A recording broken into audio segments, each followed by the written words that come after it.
Assalamualaikum warahmatullahi wabarakatuh. Alhamdulillah, wassalatu wassalamu ala rasulillah, wa ba'd. Ayol ikhwah azani wa azzakumullah. Kita lanjutkan pembacaan Al-Adabul Mufrad. Berkata Imam Al-Bukhari rahimahullah, Haddatsana Amr bin Aun qala akhbarana Hammad an Thabit an Anas qala kana an-nabiy sallallahu alaihi wasallam ahsanan nas wa ajwadan nas wa ashja'an nas wa laqad fazi'a ahlul madinati dzata lailatin fantalaqan nasu qibala as-saut fastaqbalahumun nabiy sallallahu alaihi wasallam qad sabaqan nasa ila saut wa huwa yaqul lan tura'u wa huwa ala farasin li Abi Talhata uryin ma alai sabj wa fi unuqi sayf faqal laqad wajadtu bahran au innahu la bahr. Telah menceritakan kepada kami Amr bin Aun, ia berkata telah mengabarkan kepada kami Hammad dari Thabit dari Anas, ia berkata Nabi sallallahu alaihi wasallam adalah orang yang paling baik, paling dermawan, paling berani. Sungguh penduduk Madinah suatu malam merasa ketakutan, maka orang-orang pun bergerak menuju suara yang menakutkan itu. Lalu Nabi sallallahu alaihi wasallam pun menemui mereka. Ternyata beliau telah mendahului mereka menuju suara tersebut. Beliau berkata, jangan takut, jangan takut. Dalam keadaan beliau di atas kudanya Abu Talhah yang tidak berkelana. Dan di leher beliau ketika itu ada pedang. Beliau bersabda, sungguh aku dapati kuda ini laut. Dia benar-benar seperti laut, artinya jalannya kencang, luas. Nah ini hadisnya ayol ikhwah dari Anas bin Malik. Jadi Anas bin Malik di sini mengabarkan bahwasanya Nabi ini, Nabi Muhammad sallallahu alaihi wasallam, orang yang paling baik, paling dermawan, paling berani. Ya. Lalu Anas bin Malik menceritakan bahwa suatu malam penduduk Madinah merasa ketakutan karena mendengar suara aneh yang membuat mereka gentar. Maka orang-orang pun, para sahabat langsung bergerak menuju arah suara tersebut, ingin memastikan suara apa itu. Nah, ketika mereka bergerak ke arah suara, ternyata Nabi sudah ada di hadapan mereka, mendahului mereka ke arah suara tersebut. Jadi beliau udah dulu ke sana, baru balik menemui para sahabatnya. Beliau balik ke arah para sahabatnya sambil berkata, tidak usah kalian takut, tidak usah kalian takut. Dan ketika itu posisi Nabi di atas kuda tanpa pelana. Naik kuda tanpa pelana ini bukan perkara yang mudah, Bapak ya. Harus orang yang berani ya. Dan ketika itu juga di leher Nabi digantungkan pedang sininya. Jadi kayak semacam tali gitu.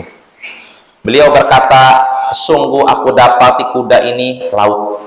Dia seperti laut, artinya jangkauannya luas, cepat.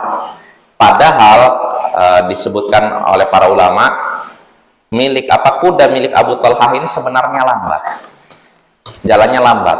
Tapi ketika dinaikin Nabi dia bisa berjalan cepat. Ini namanya apa? Mukjizat ya.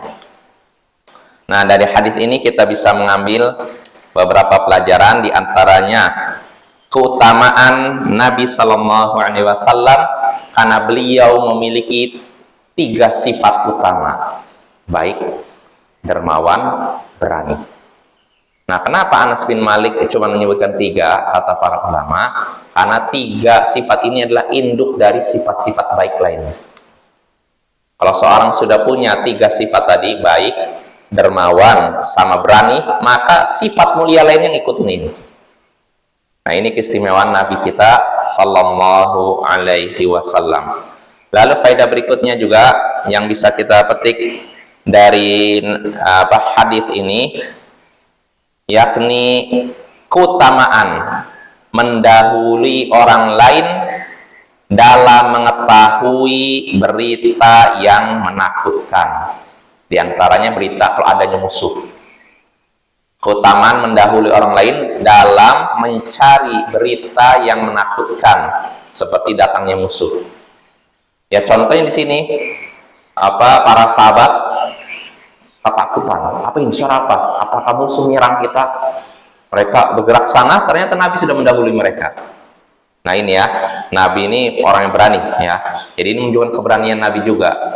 Sebelum orang lain maju, beliau udah maju duluan. Nah inilah pemimpin kita, teladan kita. Lalu faedah berikutnya yang bisa kita petik dari ini juga, dari hadis ini juga, disyariatkan untuk menenangkan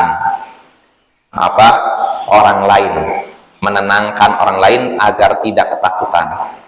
Ya contohnya di sini Nabi langsung menenangkan para sahabatnya, jangan kalian takut, jangan kalian takut.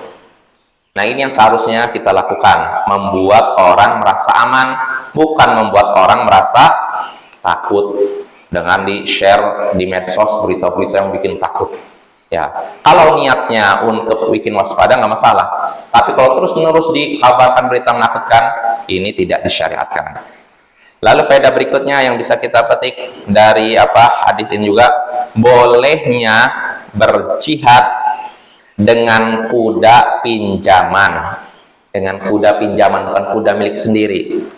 Ya contohnya di sini Nabi, beliau naik kuda milik Abu Talhah, bukan milik Nabi.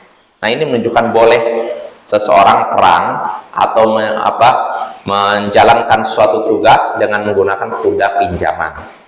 Lalu faedah berikutnya juga yang bisa kita petik dari hadis ini, bolehnya menaiki kuda tanpa pelana. Tanpa pelana. Dan ini sekali lagi bahwa bukan perkara yang mudah ya. Apalagi bagi kita pemula. Tanpa pelana sangat besar kemungkinan jatuh ya. Tapi Nabi mahir. Ya. Dan memang orang bisa mengendalikan kuda ini orang yang kuat. Jadi kata para ulama, kuda ini kalau seorang bisa memacu kuda, itu tandanya orang yang kuat, bukan orang yang lemah ya. Apalagi kalau tanpa pelana, luar biasa. Lalu faedah berikutnya yang bisa kita petik dari ini juga, dari hadis ini juga, disyariatkan atau dianjurkan menggantungkan pedang di leher. Seperti yang dilakukan Nabi, jadi pakai tali digantungkan. Nah, ini termasuk perkara yang disyariatkan. Lalu terakhir, faedah yang bisa kita petik dari hadis ini, mukjizat Nabi Sallallahu Alaihi Wasallam. Karena kuda yang beliau naiki sebenarnya lambat, fisiknya tidak kuat, tapi setelah Nabi naiki tiba-tiba bisa bergerak cepat. Nah ini menunjukkan salah satu mukjizat Nabi kita Sallallahu Alaihi Wasallam. Wa sallallahu ala nabiyyina Muhammadin wa ala alihi wa sahbihi ajma'in. Wa akhiru da'wana anil hamdulillahi rabbil alamin. Assalamualaikum warahmatullahi wabarakatuh.